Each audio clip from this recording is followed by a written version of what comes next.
Assalamualaikum warahmatullahi wabarakatuh. Perkenalkan, nama saya Atika Faiziti Badriah dari jurusan Bioteknologi Universitas Sasaunggul. Pada kesempatan kali ini, saya akan mempresentasikan sebuah jurnal atau mereview jurnal yang berjudul Soy Isoflavone in Nutrient Relevant Among Health Variant Nutrigenomic Effect on Adiposa Tissue. Ya, ini tentang jurnalnya. Jurnalnya ini dipublish pada tahun 2015 di jurnal Molecules. Terdapat beberapa poin pembahasan, mulai dari pendahuluan, tujuan penelitian, metode penelitian, hasil pembahasan, dan juga kesimpulan. Ya, yang kita tahu bahwa negara-negara Asia ini sudah sangat sering ya, bahkan setiap hari ini pasti mengkonsumsi yang namanya kacang kedelai, seperti produk tahu, tempe, tako, dan sebagainya. Negara-negara Asia seperti Indonesia, Jepang, Thailand, dan lain-lainnya ini sudah sering gitu makan kacang kedelai dibandingkan dengan negara-negara barat lainnya. Ada yang mengatakan atau data mengatakan bahwa negara-negara Asia ini lebih terhindar dari penyakit kardiovaskular atau penyakit jantung karena dia tuh mengkonsumsi kacang kedelai sebanyak 25 gram setiap harinya dibandingkan dengan negara-negara barat gitu. Nah, namun terdapat beberapa perbedaan pendapat yang mengatakan bahwa sebenarnya kacang kedelai ini mengandung senyawa estrogenik isoflavon yang dapat menyebabkan terjadinya resiko kanker payudara. Nah, jadi ada yang mengatakan bahwa konsumsi kacang kedelai ini tuh baik untuk penyakit kardiovaskular, tetapi juga ada yang mengatakan konsumsi kacang kedelai ini bisa menyebabkan terjadinya resiko kanker payudara atau tumor. Ini yang disebabkan karena adanya senyawa estrogenik isoflavon. Nah, maka dari penelitian ini ingin mengetahui nih dari segi nutrigenomiknya, apakah benar isoflavon pada kacang kedelai yang terdapat di jaringan adiposa dapat menyebabkan yang namanya tumor karena mempunyai peranan penting gitu dalam metabolisme kardiometabolisme gitu. Nah, tujuan penelitian pada jurnal ini adalah ingin mengetahui pengaruh senyawa isoflavon kacang kedelai terhadap jaringan adiposa karena mempunyai peranan penting untuk kardiometabolisme. Metode pada penelitian kali ini, di sini ada beberapa bahan yang digunakan. Ada ekstrak murni kedelai. Ini sebenarnya adalah ekstrak murni kedelai biasa, seperti kedelai yang diekstrak, lalu ada kit reagen, lalu ada soy salad, dan tikus muda. Untuk kit reagennya ini seperti untuk kit reagen untuk ELISA, spektrofotometer, dan sebagainya. Lalu soy salad ini merupakan ekstrak murni kacang kedelai juga, tetapi soy salad ini mengandung senyawa isoflavon. Jadi yang ekstrak murni kedelai ini merupakan kacang kedelai biasa yang diekstrak, lalu soy salad ini merupakan kacang kedelai yang ditambahkan dengan senyawa isoflavon sebanyak 0,45 gram. Maaf, 0,45%. Lalu tikus muda ini didapatkan dari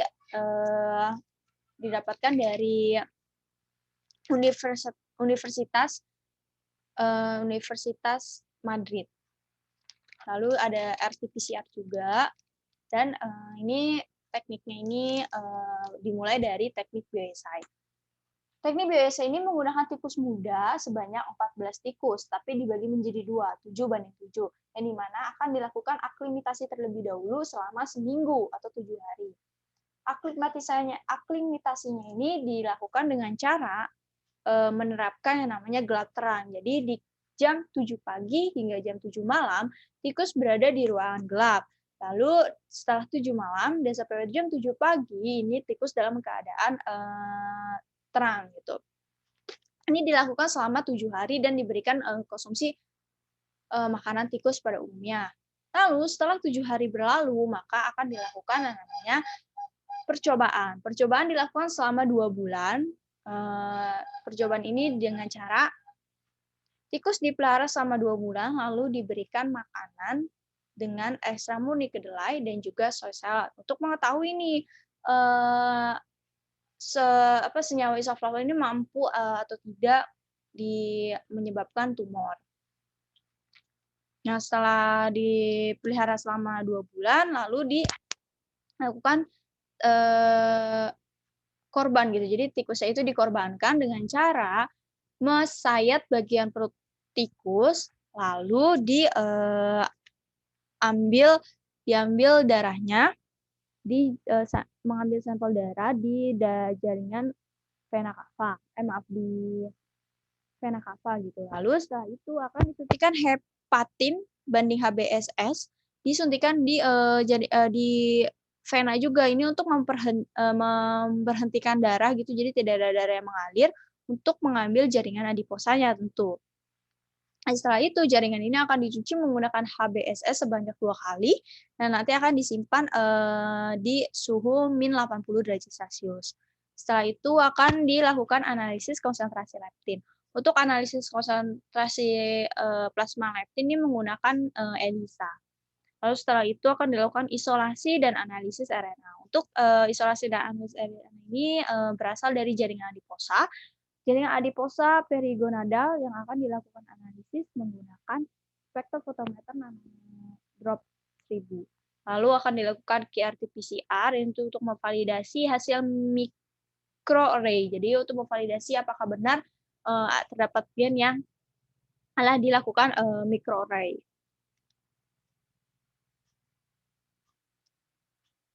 Hasil dan pembahasan pada jurnal kali ini, di sini ada berat badan, asupan makanan, dan profil lipid.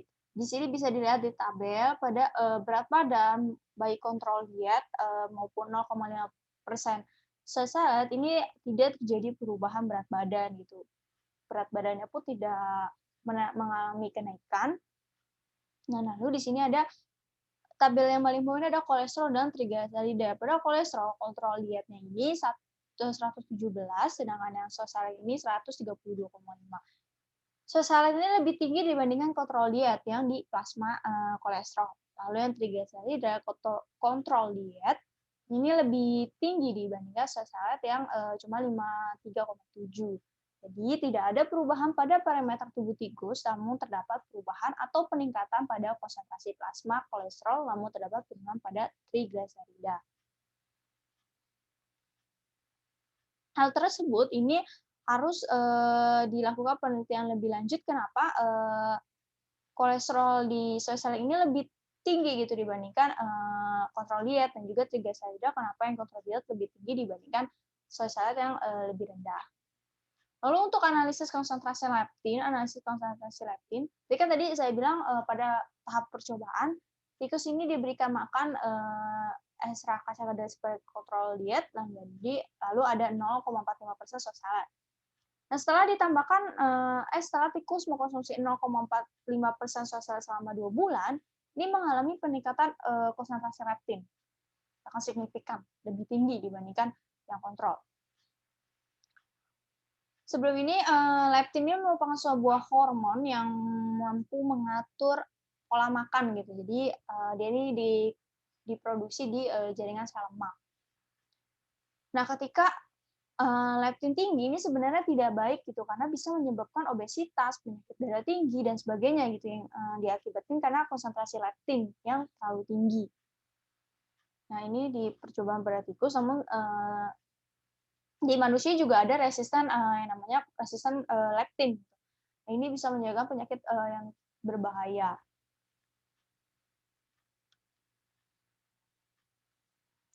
Nah, lalu ada hasil pembahasan pada profil ekspresi genom.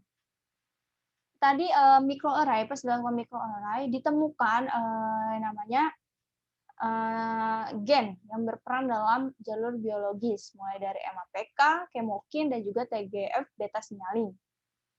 Nah, ini ditemukan sebenarnya banyak sekali gen yang ditemukan, tetapi MAPK, kemokin, dan TGF beta sinyalin ini lebih banyak itu dibandingkan gen-gen yang lainnya. Dan tentu saja MAPK, kemokin, TGF beta sinyalin ini saling berhubungan di jalur biologis. Makanya kenapa penelitian ini mengambil 3 gen tersebut gitu.